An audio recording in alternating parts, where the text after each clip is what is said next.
Is this the right time to be buying an electric vehicle? Well, with petrol prices going up again, maybe it is. We're going to find out. This is the Polestar P2. It's their second car. Their first car was the P1, which was a two-door coupe, very, very luxurious, very, very fast. And now they followed up with this one, the P2. This car is a twin-engined, four-wheel drive, 400 horsepower electric vehicle. Obviously, with these kind of cars, talking about the range is one thing, but then talking about the charging network is another. These cars work really best if you have a charging station at your home. You can charge it at night whilst you're asleep. To that end, until the 14th of November, if you order this car from Polestar, they will give you the charging station for free. Just behind me is the Château, where we're filming today. We'll be driving around in and out the little circles, little courtyards, etc. It's got a wonderful restaurant in there called La Pinte du Paradis. The food's very good. Even better than that, it's got a wonderful terrace with a view over the vineyards, a little bit on Lake Geneva, and the mountains across the valley there. Interestingly, when I picked up this car from Polestar, they told me that their production is still turning over at the same levels as before the semiconductor crisis. So you can order your Polestar and receive it in a reasonable time.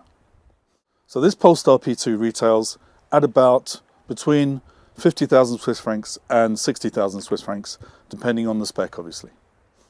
As usual, if you work in Swiss financial services, click on the link below to see what advantages you can get on your next new car purchase. I'd never driven one of these before. I'd never seen one, and I really didn't know what to expect.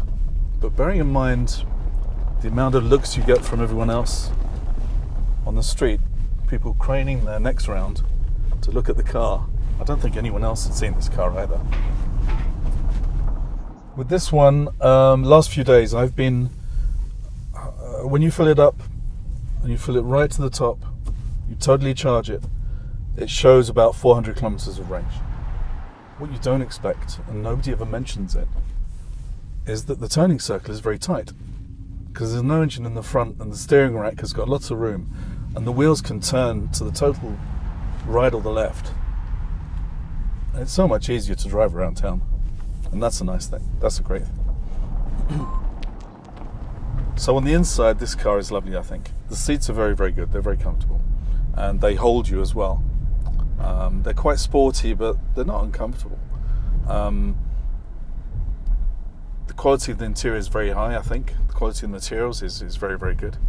I think an Audi owner will be very happy to drive around in this car.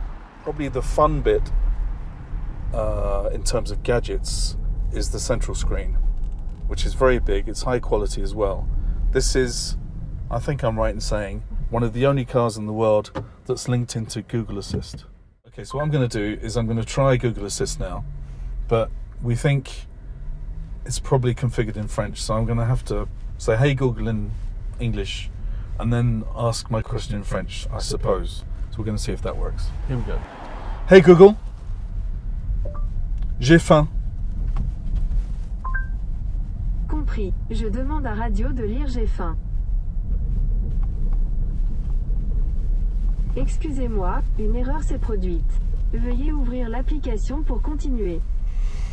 I think most people think, when they think about this Polestar, they see the competition as the Tesla 3, which I haven't tried.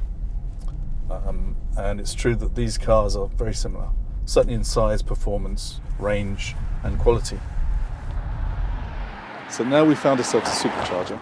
This is going to take about 45 minutes to go from 10% to about 90%. If we wanted to, we could watch Netflix on the center console, but we're not going to do that. We're going to walk across that cafe over there and sit and have lunch for about an hour, and we'll see you then. So in conclusion, would I recommend this car? Yes, definitely I would. We've had a lot of fun driving it today. And in fact, this combines the best of both worlds. It's a family car, but it's also very, very sporty. And the sporty side doesn't compromise the comfort of the car or the usability in everyday life. So without hesitation, I think this is something that is definitely should be on your shortlist.